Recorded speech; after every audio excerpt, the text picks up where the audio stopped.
So ayun guys, kalalabas lang natin ng ano, Suok Lupi. So ayan. Punta tayo ng Bicol Natural Park. Yun yung ano, yun yung boundary ng ano, boundary ng Camarines Norte at saka ng Camarines Sur. So ayan, matagal na ako hindi nakapunta dito. So balikan natin.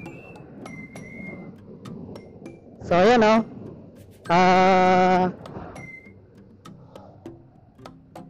Di ko alam kung ano pa to eh, kung Bilyasar ba. Basta comment down below na lang guys kung anong nakakasahog dito ng parte ng Sipokot. Basta puntahan natin yung ano saglit, Bicol Natural Park. Ayun, matitindang prutas sa tabi oh.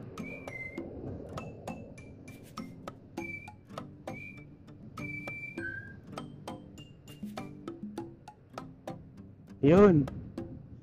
Ganda ng daan oh. Iba talaga ang daan papunta ng Daet.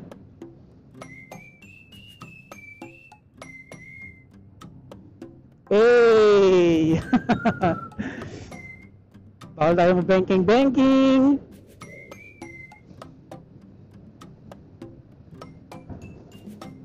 So yun guys oh, diba? Smooth ng daan dito sa ano, sa papuntang Daet. Napakaganda ng daan.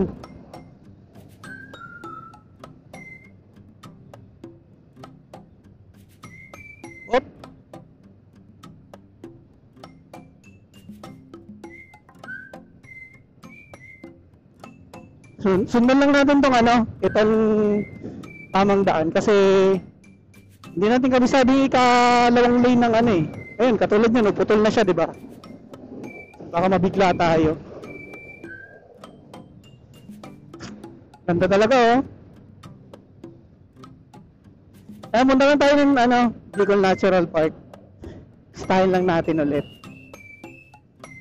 Wala naman na request, so gusto ko lang pakita sa inyo guys. Kumbaga ano, parang bonus video. Pero next time, baka puntahan natin yung Tuaca. Hindi ako diretso kasi ano eh, kakapusin tayo. Tayong baon na maraming gasolina. So hanggang ano lang muna tayo, Bicol Natural Park. Next time na lang tayo mag-Tuaca pag marami na tayong gasolina.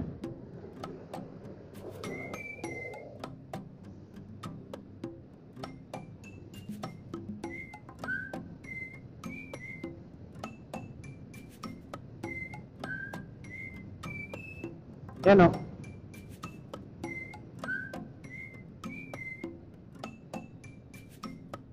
Ganda talaga pagka ganito yung highway. Walang lubak.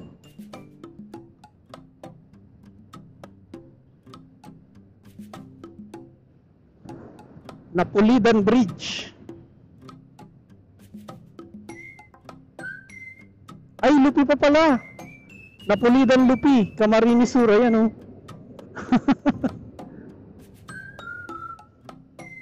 Ang galing naman, Lupi pa pala to.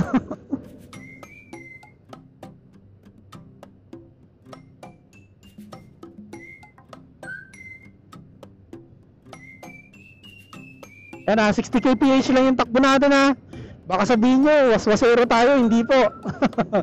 60 kph lang yung takbo natin. Ano lang, relax lang. Hindi naman tayo nagmamadali eh. Ang goal natin, makapunta tayo dun sa Bicol Natural Park at makauwi ng ligtas. Ayan, gusto ko lang ito pakita sa inyo.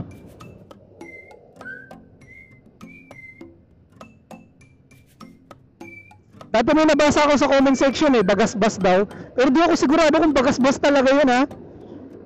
Sa lahat po na hindi nakakaalam na hindi taga Bicol, kasi may mga nanonood sa atin na hindi taga Bicol eh. Taga Manila, may taga Mindanao. So yung bagasbas po nasa Daet na yon.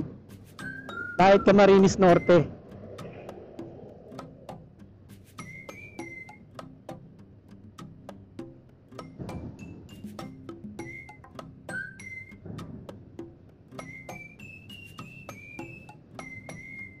So yan oh.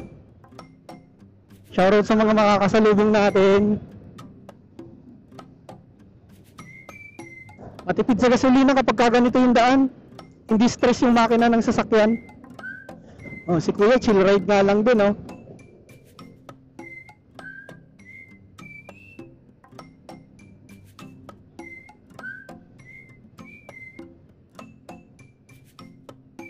chill ride lang tayo. Uy, R15. Maingay kasi tambot yun ni ano eh, RR eh. Hindi natin siya pwedeng dalhin dito, baka mahuli tayo.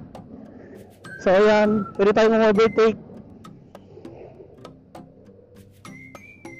Basud, Talisay.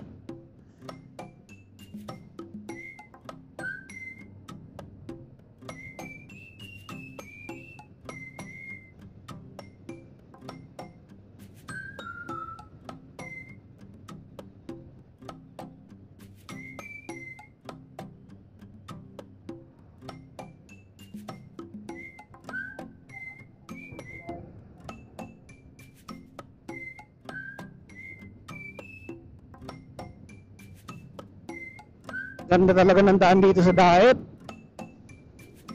So ano, one way lang yung ano ko, i-video ko pag ano, pagbalik hindi na ako mabibideo. Kasi ano, masyadong mahaba na eh. Hindi ko alam kung gaano pa tayo kalayo sa Bicol Natural Park.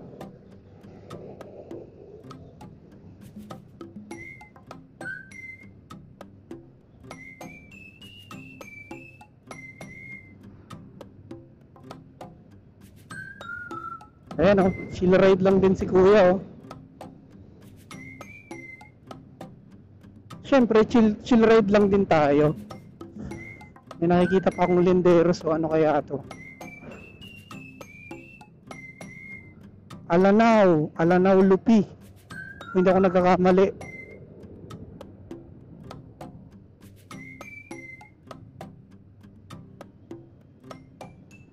Yan oh, ganda oh.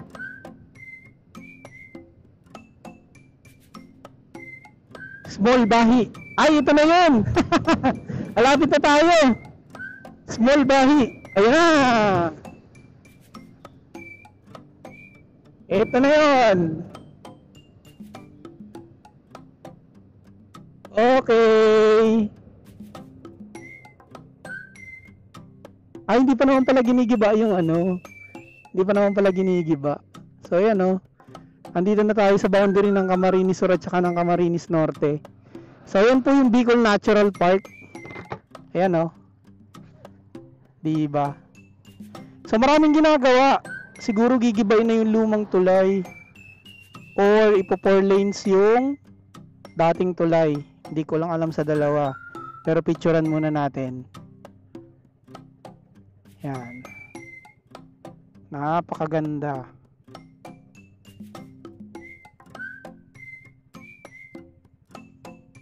So yan o.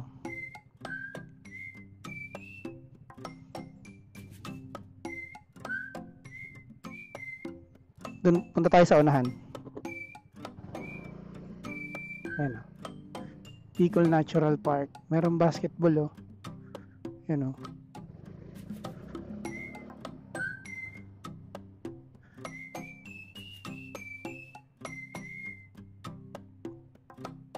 Teka, parking tayo.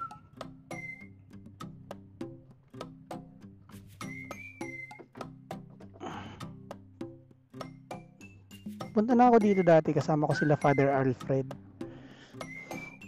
Ito yung ano, ito yung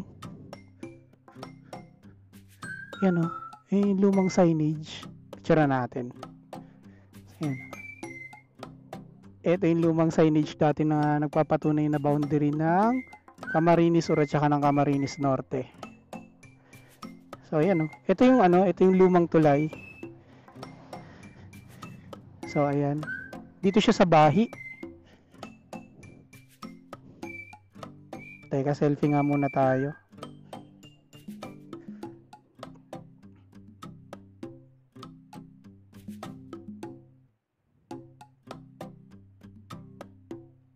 So yun.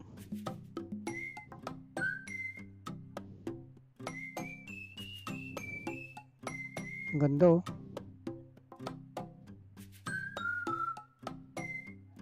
Wala na palang signal dito.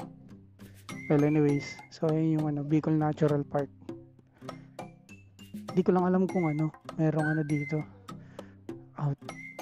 Leaving not footprint. So ayan, teka lang guys ha. Cut ko muna yung video, try natin pumasok. Ayun, doon tayo galing. Yung entrance nila, so nandun din yung motor natin. So ayan, nagbayad lang tayo ng 30 pesos para sa entrance. Ang tagal ko na dito hindi nakabalik, siguro mga 10 years na. Kasi yung huling punta ko dito, kasama ko pa sila Father Alfred eh. So ayan, medyo na-curious ulit ako kung ano nang itsura ng Bicol Natural Park. So yun, ikot-ikot tayo dito. Pero bilang ano, bigay galang sa ano ulit, alam nyo na. Kahit kayo naman siguro ginagawa nyo to. So yun, Tabi Apo po. Ayan, mga tigilan dito. Alam ko may paliguan dito eh. So ayan. Ayan.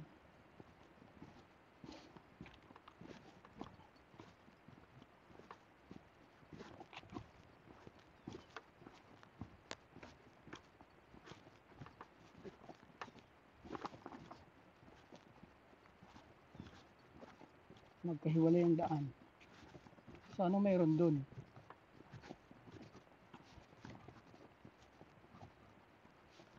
Ayun. Tingnan natin. Ano mayroon dun? Parang ano siya, parang tawag nito. Parang hall. So ayan. Nakakonect pa pala sa intercom yung ano ko. Yung tawag nito. Yung mic. Naka Bluetooth pa siya. So hindi ko alam kung naririnig nyo ako guys. So ayan, Tabi Apo. Yun. Ito pala itsura nito. Wala, parang ano, parang bulwagan lang siya. Woo! Pagod ako maglakad. Napaka init dito pero sakto lang yung lamig niya. So ayan, doon tayo galing. Teka guys, may check lang ako. So ayan, proceed ulit tayo sa paglalakad. So tingnan natin kung ano yung meron doon sa kabila. Paka-presko dito. Ayan o. So dun sa ano, dun sa logbook kung saan ako nagsulat ng pangalan ko. So may nabasa rin ako na ano, nagpunta dito Tagaragay din.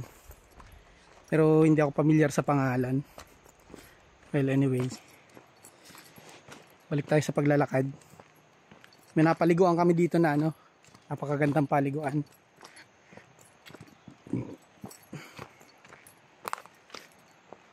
So ayan, maraming salamat pala sa DENR sa patuloy na pagpe-preserve ng ano, ng kagubatan na to dito sa ano, dito sa boundary ng Dait at Camarines Sur. So ayan, no. 'Di ba? Napakaganda. Siguro bike trail tong ano isa. Ayan, no.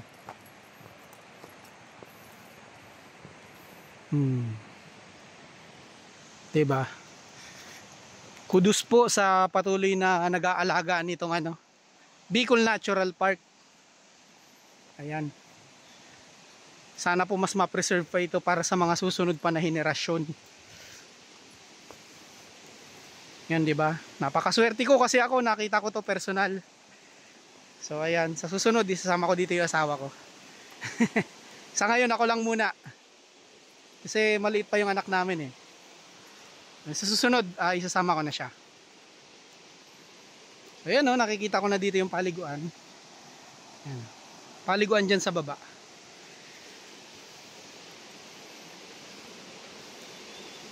Nung naligo kami dito dati, ano pa yun eh, tawag nito? Siguro mga 2009, 2010. Tagal na yun.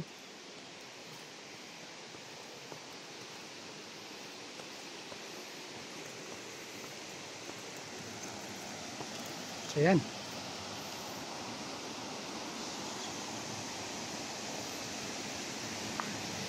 Yung mga naliligo. So yun, diba? Ang ganda oh. Tayo dun sa dulo. Nung tumatama yung tubig oh. talagang dinevelop na nila to as paliguan. So ayan, ikot ako. Ayun, dati kasi nung nagpunta kami dito, hindi pa to ganito eh. Kumbaga sa mas lamang pa yung mga malalaking bato. Kabya po. Diba, linaw ng tubig. Yan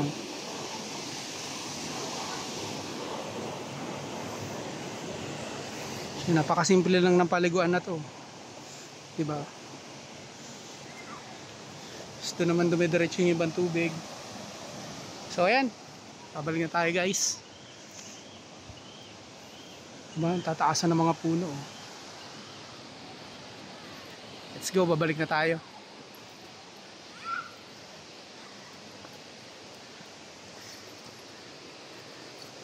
So ayan, masarap kasi dito maligo. Napaka-presko ng lugar. Tapos yung tubig malamig. Talagang naman, sulit naman yung paliligo.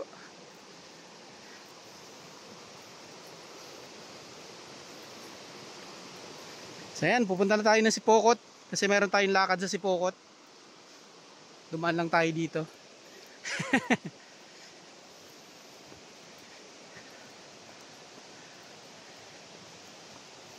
Yun ikot ko lang yung camera ko guys. Ayan.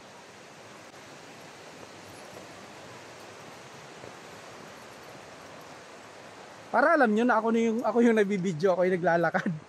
Kasi baka sabihin nyo, hiningi ko lang yung video eh. So ayan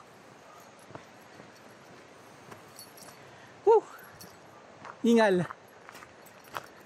Ayan, doon tayo galing sa baba.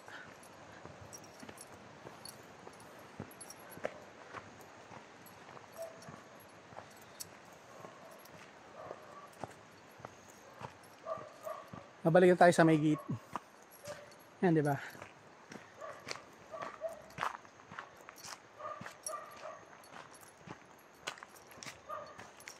Doon tayo galing kanina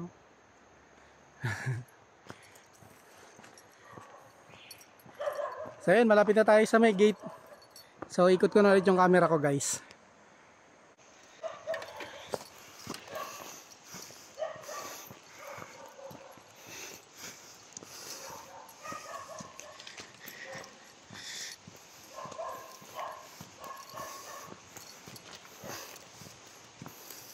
Yun ganda